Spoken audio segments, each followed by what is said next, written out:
Minista nyabara ni musalia mudavadi hamwe na Minista wa utungata wa mai airitu wahome na ngabana wa kaunti ino ya Narok ni ntutu nimekinyitie mihangoini ya uhinguri wa Mathako ma kambuni cia mai guku bururi-ini Kiharoi-ni kia William ore ntimama ni mathako maria magitanyitwo ikorwo makirehe kambuni itiganite na iria ikiheanaga utungata uyu wa mai na mithako iria igwikorwo ikioya kana igwikorwo igithie na mbere kiumia-ini kimwe na iria igitanyitwo ikorwo ikiinikirira tariki 18.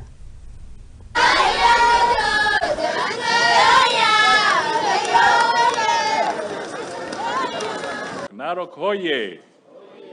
Narok hoye! Asante sana. I am delighted to be part of the 12th edition of Water Companies Sports Association Wasco Games hosted by Narok Water and Sewerage Company Limited in partnership with the county government of Narok.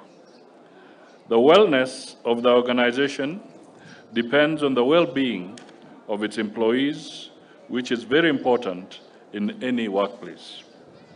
I want to thank Wasco for providing such a unique platform for the workforce in the water and sanitation sector to explore and exploit their sporting talents, even as they benchmark and learn from one another.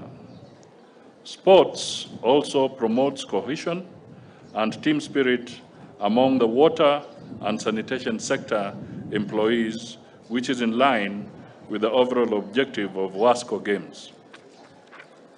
Water and sanitation are at the core of sustainable development, and the range of services they provide underpin economic growth and environmental sustainability. Recognize the strides made by Wasco since its formation 11 years ago. This organization has done exceptionally well by providing a platform for sharing ideas and nurturing new talents in the water sector. This year's theme, Combating Climate Change Crisis Through Sports, is aligned to the current efforts undertaken by the ministry, my ministry, agencies, water service providers, and other stakeholders to mitigate and adapt to climate change. Bye-bye.